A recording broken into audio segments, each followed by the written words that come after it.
Welcome back, everybody, to another deep dive. You guys have sent in some really fascinating stuff about UFOs this time around. Seems like you're all really hooked on this whole question of why they might be here. And we're going to get to the bottom of that. We're diving into documentary excerpts, some news articles, even a couple of firsthand accounts. So, yeah, buckle up. You've got a really interesting mix of perspectives here, some leaning towards scientific observation, and then some that are, well, let's just say a bit more out there. They're out there, might Okay. be putting it mildly. We're talking cattle mutilations, mysterious lights, government cover-ups, even some potential hostile encounters. It's going to be a wild ride.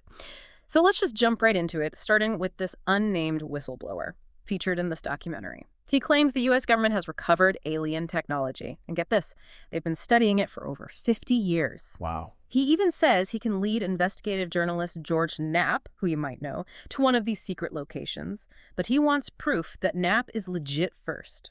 Yeah, it's interesting. Even Knapp, who's a pretty experienced investigative journalist, is proceeding with caution. Definitely underscores the need for really careful verification, especially with claims this big. Right. I mean, this is huge. So then the documentary kind of shifts gears a little. It starts talking about how the stigma around UFOs is changing. We're seeing more congressional hearings, some pretty serious discussions among lawmakers. Even high-ranking officials are acknowledging the phenomenon.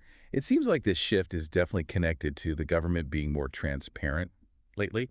The testimony of David Grush, who was a former intelligence officer, was especially impactful.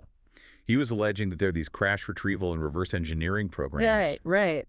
This new openness has really, I think, legitimized the study of UFOs. It's Yep. opening up avenues for investigation that we could even imagine before. Totally, yeah. But then we get into the stuff that's, well, truly bizarre. Animal mutilations. These organ cases they highlight in the documentary are just unsettling. Yeah, how so? They're talking about missing organs, like surgically removed.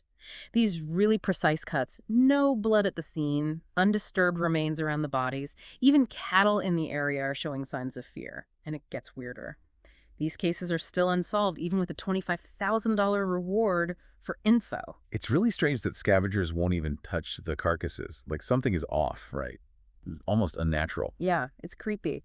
They interview two ranchers, Colby Marshall and Dave Hunt. Marshall thinks it's humans, maybe revenge or something, Right.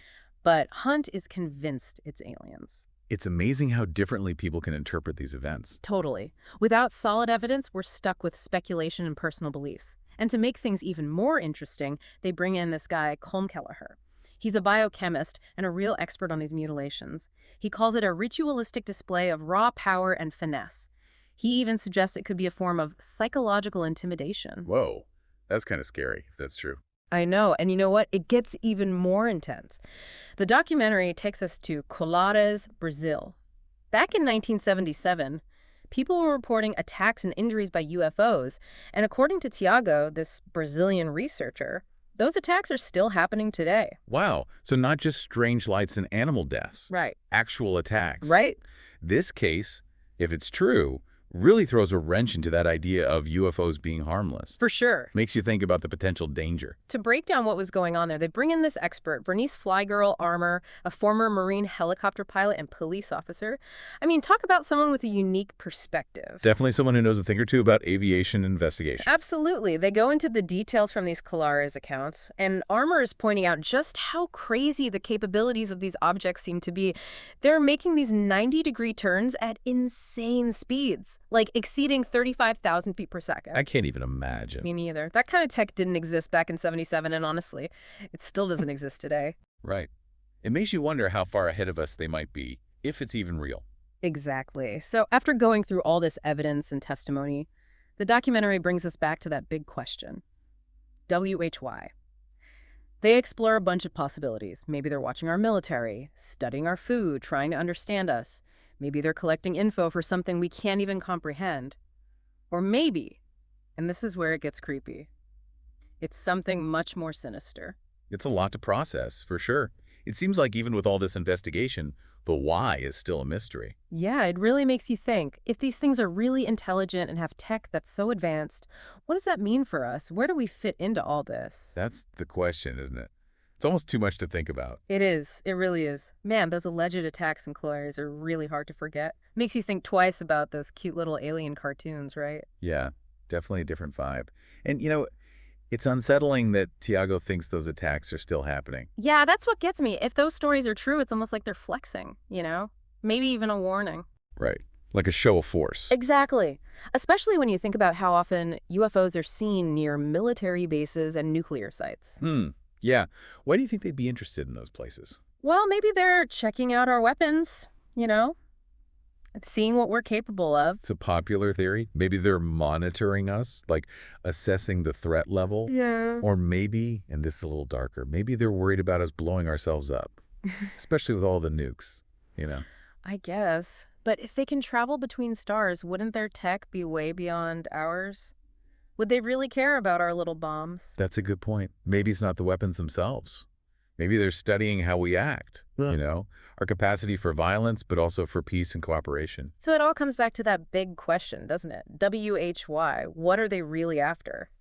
This documentary throws out all these possibilities, like Good. scientific curiosity, resource gathering, even something called cosmic colonialism. Whoa, that's intense. I know, right?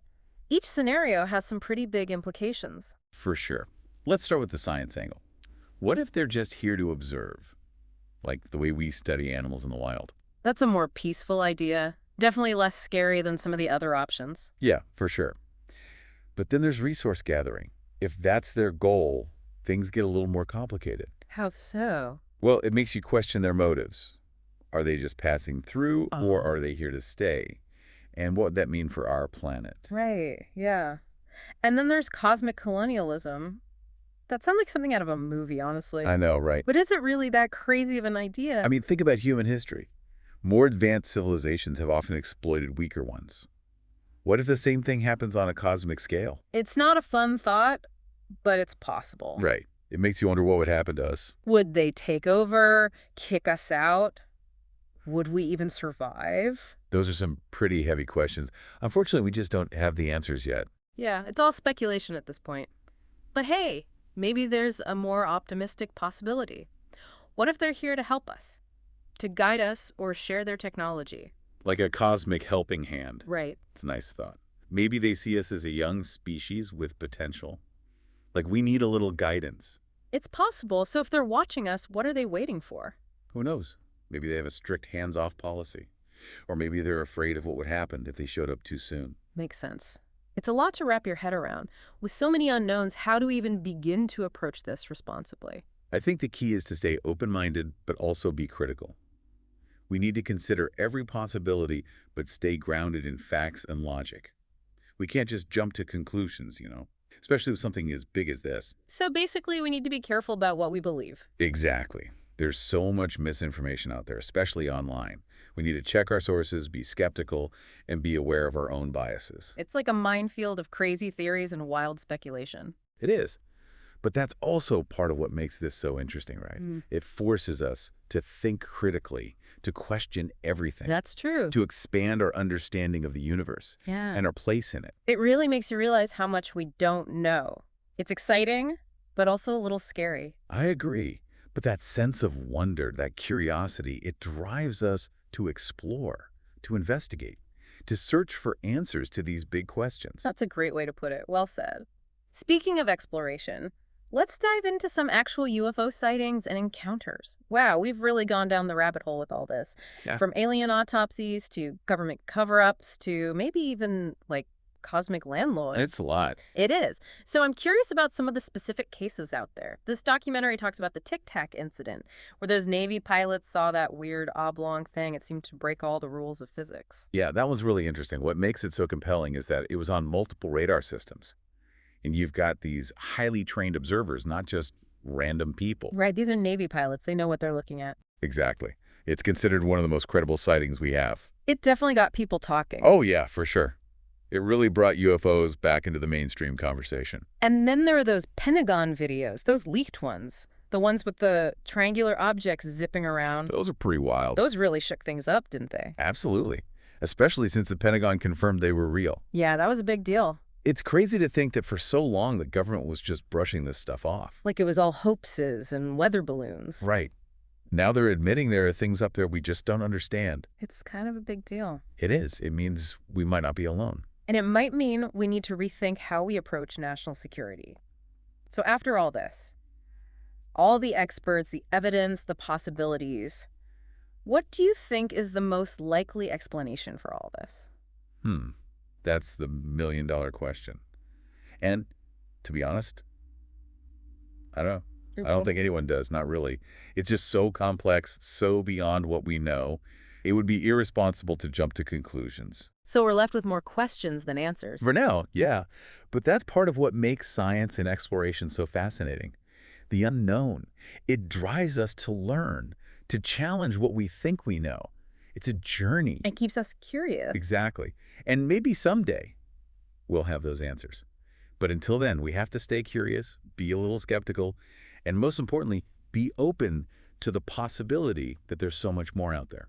That's a great way to put it. So as we wrap up this deep dive, I want to hear from you, the listeners. What are your thoughts? Are we alone? Are these just super advanced drones or something truly extraterrestrial? It's a big mystery, but the answer is out there somewhere. Just keep searching, keep asking questions. Don't lose that curiosity. Well said. Thanks for joining us on this deep dive. It's been a wild ride. Stay curious out there, and we'll see you next time.